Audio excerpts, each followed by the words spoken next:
Burkina Faso, a landlocked country in West Africa, formerly known by its French colonial name, Upper Volta, earned the appellation the Land of Upright Men, bestowed upon it by the revolutionary anti-imperialist Thomas Sankara, who held the presidency for 4 years from 1983 until his brutal assassination in 1987, led by his former ally turned foe, Blaise Compaoré, with the help of the CIA and the French government. Sankara remains one of the most revered African revolutionaries and nationalists of the 20th century. After enduring a history marked by hardship and economic challenges, compounded by periods of political instability under subsequent presidents, a glimmer of hope has reappeared under the leadership of transitional president Ibrahim Traore, who is currently the youngest head of state globally. In today's video, our focus will be on the shared qualities of these two charismatic and eloquent sons of Burkina Faso. Hello and welcome to the Africa News Network. When Traore assumed the position of transitional president in Burkina Faso in October 2022, both political analysts and social media users swiftly began drawing parallels between him and Thomas Sankara.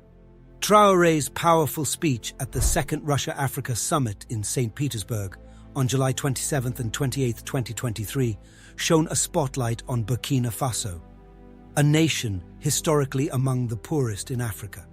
Dressed in a red beret reminiscent of Sankara's iconic style, Traore's bold remarks during the summit deeply resonated with Africans, earning him a surge of admirers overnight and garnering swift global attention. Born on December 25, 1949, Captain Thomas Sankara was a Burkinabe military officer who assumed the presidency via a military coup in August 1983. This uprising, often referred to as the Burkinabe Revolution, was orchestrated by Blaise Compaoré, which led to the overthrow of President Jean-Baptiste Ouédraogo's government. At the time of taking power, Sankara was a mere 33 years old. As his presidency advanced, Ouédraogo found himself unable to reconcile the opposing conservative and radical factions within the Conseil de Salut du Peuple, CSP.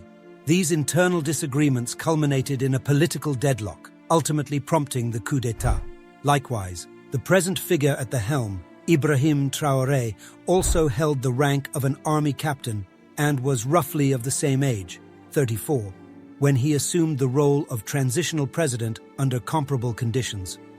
This came about through a coup d'état on September 30, 2022, which removed interim President Paul-Henri Sandaogo Damiba from office.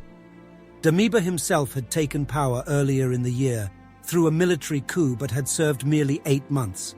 His removal from office stemmed from allegations of his failure to effectively suppress the jihadist insurgency, a commitment he had made upon taking office in January 2022. Sankara's legacy is rooted in his pursuit of social justice, Pan-Africanism, and anti-imperialism. His presidency introduced radical reforms aimed at empowering ordinary citizens and reducing reliance on foreign aid, which often came with attached conditions that made nations subservient. Addressing food security stood as a primary concern, prompting agrarian reforms and the introduction of the Green Revolution to promote sustainable agriculture and self-sufficiency in food production. Nous devons mettre de côté ces aides par notre grande production. Il faut réussir à produire plus. Produire plus. Produire plus parce que il est normal que celui qui vous donne à manger vous dicte également ses volontés. Education and healthcare also received significant emphasis, with initiatives targeting illiteracy and public health enhancement. Infrastructure projects, schools, health centers, and water reservoirs were constructed under his leadership. Sankara's commitment to combating desertification led to the planting of over 10 million trees. His establishment of popular revolutionary tribunals to prosecute corrupt public officials and political criminals underscored his determination to root out counter-revolutionary elements. Sankara also fervently championed women's rights and the pursuit of gender equality, underlining their pivotal contribution to nation building while endorsing their education and active participation in the labor force. Furthermore, he enacted laws to prohibit female genital mutilation, coerced unions, and the practice of polygamy. Although Traore's presidency is still in its early stages, he signals an intention to carry forward Sankara's legacy, already implementing policies reminiscent of his predecessors. In his speech at the Russia-Africa Summit, Traore questioned the paradox of Africa's wealth in resources coupled with its prevalent poverty. He expressed a commitment to eradicating poverty, hunger, and improving public health, education, and the economy. Traore encouraged self-reliance and the forging of new alliances for a brighter African future. His advocacy for women's rights aligns with Sankara's principles, urging women's empowerment and involvement in societal development. Both individuals pose challenges to Western powers. Sankara's independent foreign policy and criticism of neo-colonialism strained relations, particularly with France, a country with historical influence over its former African colonies. The fear was that Sankara's ideas could inspire neighboring nations to resist Western control. Tragically, Sankara's steadfast pursuit of progress and refusal to succumb to external pressures led to enemies, both foreign and domestic. His close associate Blaise Compaoré, once a friend, orchestrated a coup with assistance from France on October 15, 1987, resulting in Sankara's assassination. Similarly, shortly after taking office, Traoré ordered the departure of French troops from Burkina Faso, signaling his determination to sever ties with a nation historically accused of exploiting the country. He has squarely attributed many of the nation's problems to France. This stance, along with his ties to Russia and North Korea, have drawn constant criticism from the West. Both Sankara and Traoré shared anti-imperialist sentiments, rejecting the dominance of foreign powers and advocating for self-reliance.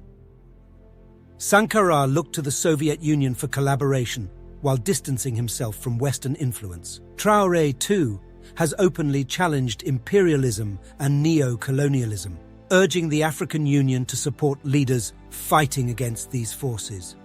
In his Russia-Africa Summit address, he implored Africans to take up the fight against poverty and imperialism. Both leaders believe in the potential of the military as a tool for driving change.